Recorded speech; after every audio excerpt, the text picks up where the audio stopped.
देखो आज हम लोग क्या सीख रहे हैं, आज हम लोग सीख रहे हैं कि बड़े से बड़े नंबर का क्यूब रूट या घनमूल कैसे निकाला जाता है।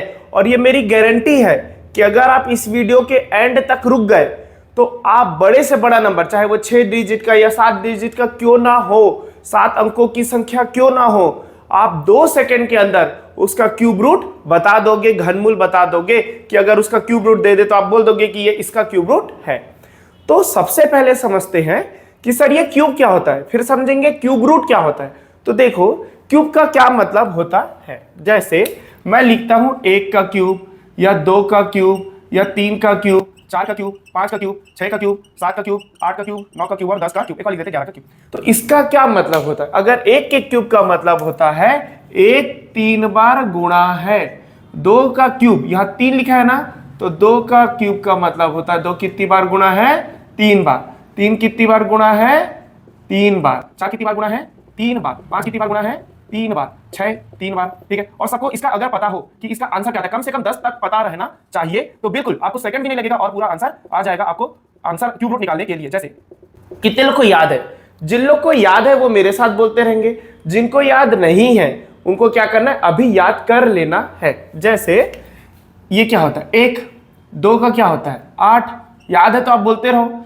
3 का क्या होता है 27, 4 का क्या होता है 64, 5 का क्या होता है 125, 6 का क्या होता है 216, 7 का क्या होता है 343, 8 का क्या होता है 512, 9 का क्या होता है 729, 10 का क्या होता है 1000, 11 का होता है 1331।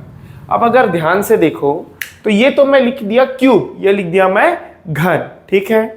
अब सर क्यूब रूट में क्वेश्चन कैसे पूछता है, जैसे ऐसे पूछ देगा कि आपको पूछेगा क्यूब रूट, इसका क्या मतलब है, 3 है तो इसका मतलब क्यूब रूट आपको बताओ 125 का, तो एकदम सिंपल है। तो इसका क्या मतलब होता है कि 125 का मतलब था 5 कितनी बार गुणा है, 3 बार। और यहां कितना है 3, तो 5 3 बार गुणा, और एक 5 बाहर निकल के क्या हो जाएगा, क्योंकि यहां पर क्या है 3 है तो 3 का ग्रुप बनेगा। सही है। उसी तरह जैसे मैं आपको एक एग्जांपल देता हूं 10 का, तो 10 का क्या है ना, क्यूब रूट 10 इंटू 10 इंटू, आपको क्वेश्चन कैसे देगा 1000, क्या देगा 1000। तो 10 इंटू 10 इंटू 10, सही बात है। अब इसका क्या है कि 1 2 3, यहां लिखा है 3, तो एक ग्रुप बन के बाहर। इसका एक और तरीके से आप समझो, जैसे अगर मैं इसको ऐसे लिखूं 10 को क्या लिख सकता हूं 2 इंटू 5, 2 इंटू 5 और 2 इंटू 5, सही बात है। अब क्यूब लिखा है, क्या लिखा है क्यूब, तो 2 3 होना चाहिए, 1 2 3, तो 1 2 बाहर, 5 भी 3, 1 2 3, तो 5 बार, तो टोटली किसका था 10 का था। तो आपको जैसे कितने डिजिट का नंबर है, 3 डिजिट या 4 डिजिट का नंबर है जिसका आंसर क्या है 10, तो 1000 का क्यूब रूट क्या होता है, घनमूल क्या होता है 10 होता है। तो ये अगर 7 डिजिट का दे तो आप इतना लंबा थोड़ी बनाओगे, ये तो कई मिनट लग जाएगा, बहुत ज्यादा समय लग जाएगा। मैं आपको बोल रहा हूं कि 7 डिजिट हो, 8 डिजिट हो, कितना भी डिजिट हो, इतने बड़े डिजिट का आप मात्र 2 सेकंड में बता दोगे, तो वो निकालते कैसे ये हम आज सीखने वाले हैं। ठीक है। ये हमारे वीडियो का आज टारगेट है और ये मेरी गारंटी आप पूरा बना लोगे। ठीक है। मैं बहुत सारे क्वेश्चन भी दूंगा, आप उसको करके देखना, आप सेकंडों में आंसर देने वाले हो आज। ठीक है। तो चलो स्टार्ट करते हैं। उसके लिए कम से कम आपको इतना तो क्यूब याद होना चाहिए, मिनिमम 10 तक तो क्यूब याद होना चाहिए। ठीक है। उसके बाद क्यूब रूट का क्या मतलब हो, ये मतलब समझ में आया, क्यूब का मतलब समझ में आया, वर्ग घन, सॉरी हाँ, घन का मतलब समझ में आया। घन का मतलब होता है कि 3 बार गुणा, और घनमूल का मतलब होता है ये, जैसे 3 बार गुणा तो वो किसका 3 बार गुणा है, जैसे 1000 10 का 3 बार गुणा है, तो आपको बताना है 10 घनमूल है 1000 का और 10 का घन है 1000। समझ में आ गया।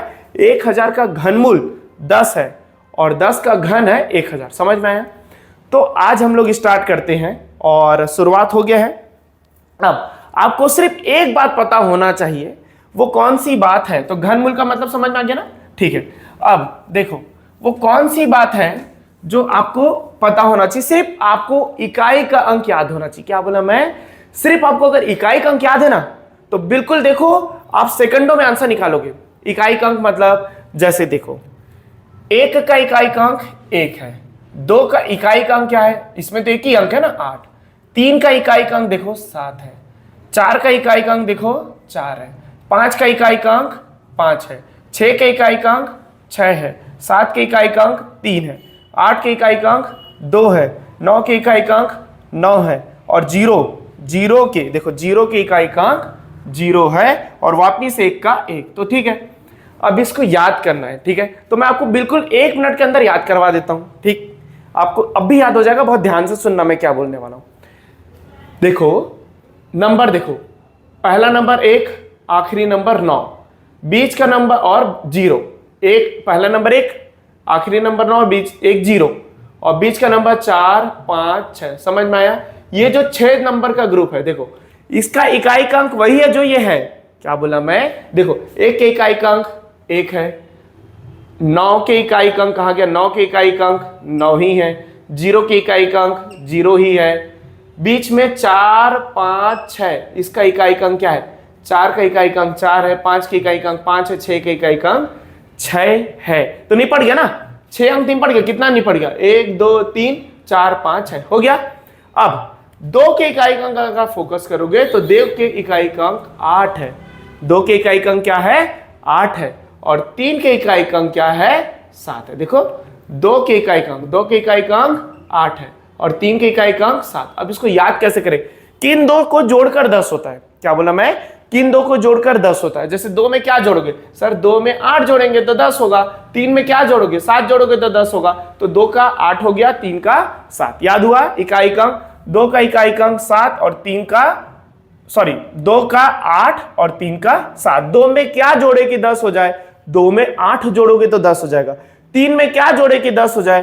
3 में 7 जोड़ोगे तो 10 हो जाएगा। तो 2 के इकाइकांक 8 और 3 के इकाइकांक 7। उसी तरह 7 में क्या जोड़ो कि 10 हो जाए? 7 में 3 जोड़ोगे। 7 में क्या जोड़ोगे? 7 में 3 जोड़ोगे। इसको स्टार बना देता हूं। 7 में क्या जोड़ोगे? 7 में 3 जोड़ोगे तो 10 हो जाएगा। और 8 में क्या जोड़ोगे? 8 में 2 जोड़ोगे तो 10 हो जाएगा। तो 8 का इकाइकांक 2 और 7 के इकाइकांक 3। समझ में आ गया? तो कैसे याद करेंगे? अब मैं याद कराता हूं। देखो 0 के इकाइकांक 0 है और पहला नंबर 1 के इकाइकांक 1 है, 9 के इकाइकांक 9 है। ठीक, तो 0 का 0, 1 का 1, 9 का 9। यहां तक कोई दिक्कत? बीच का नंबर 4 5 6, तो 4 का 4 है, 5 का 5 है, 6 का 6। सही बात है। फिर किन दो को जोड़ के 10 होता है? तो 2 का इकाइकांक 8 होगा, 3 के इकाइकांक 7 होगा, तो 7 का 3 होगा, 8 का 2 होगा। याद हुआ? 2 में क्या जोड़ोगे? 10 होगा, 8 जोड़ोगे तो 2 का इकाइकांक 8। 3 में क्या जोड़ोगे तो 10 होगा, 7 जोड़ोगे तो 10 होगा, तो 3 के इकाइकांक 7।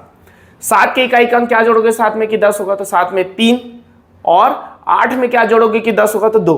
तो 8 के इकाइकांक 2 है और 7 के इकाइकांक 3 है। तो याद हो गया?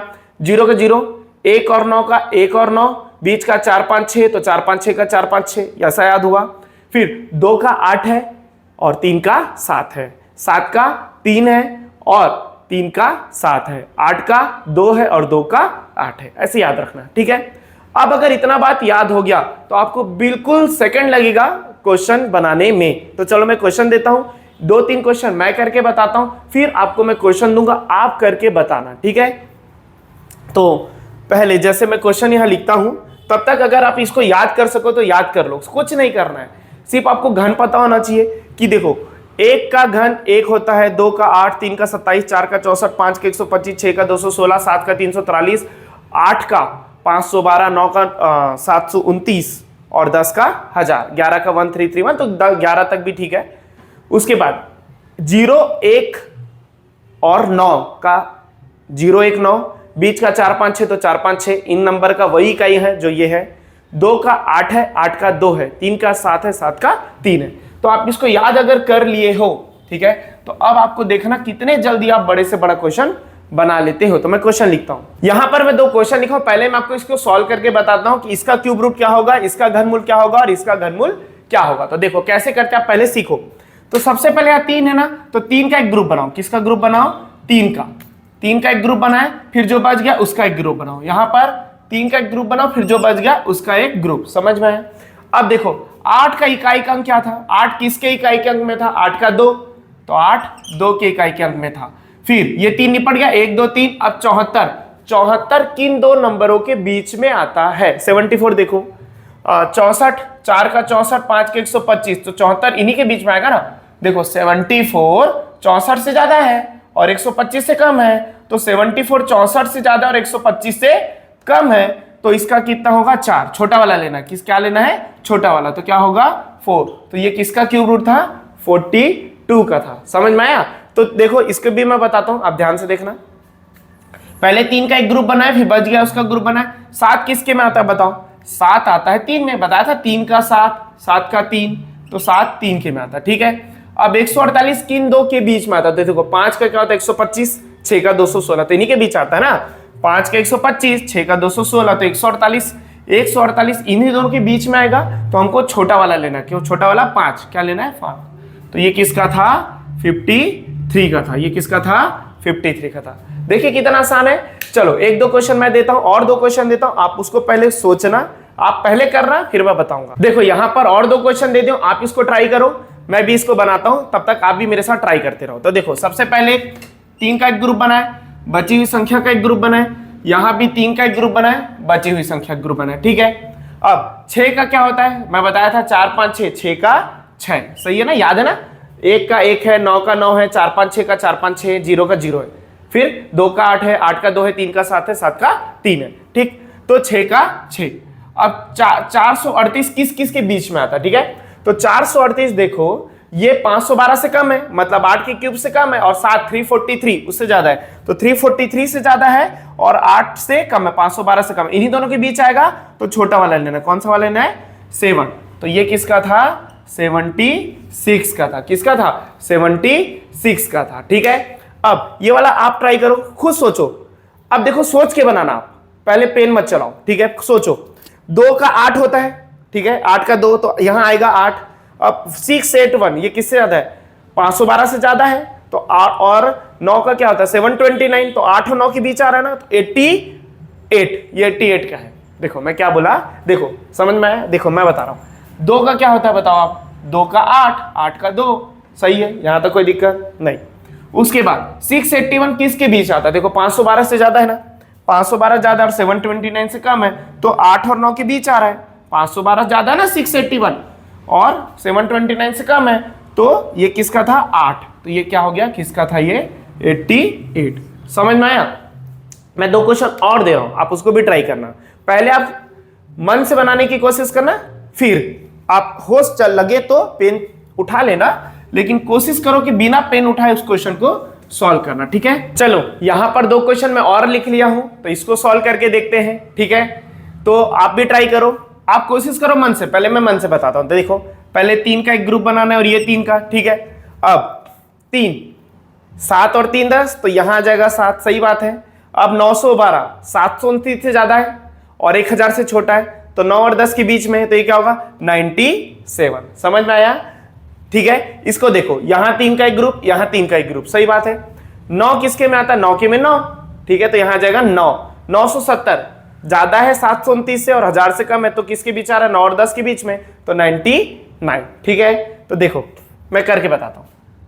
7 का 3, 3 का 7, 912 किस किस के बीच में आ रहा है, देखो 729 से ज्यादा है, 1000 से कम है, तो 9 और 10 के बीच में, तो छोटा वाला 9, तो ये किसका था 97 का था। उसके बाद 9 का 9 होता है, 3 का एक ग्रुप बनाओ, बच गया उसका ग्रुप बनाओ, 970 सेम, 729 से बड़ा है, 1000 से छोटा है, तो छोटा वाला 9, तो ये किसका था 99। यहां तक कोई दिक्कत। अब मैं आपको 4 क्वेश्चन कम से कम होमवर्क देता हूं, आप उसका आंसर कमेंट करके जरूर बताना। ठीक है, तो पहले मैं आपको क्वेश्चन दे देता हूं। तो ये 5 क्वेश्चन दिया हूं, आप इसका आंसर निकाल कर कमेंट जरूर करना। अगर आज वीडियो से कुछ भी सीखे हो, वीडियो अगर अच्छी लगी है, तो वीडियो को लाइक करना, अपने दोस्तों के साथ शेयर जरूर करना। मिलते हैं नेक्स्ट वीडियो में, धन्यवाद।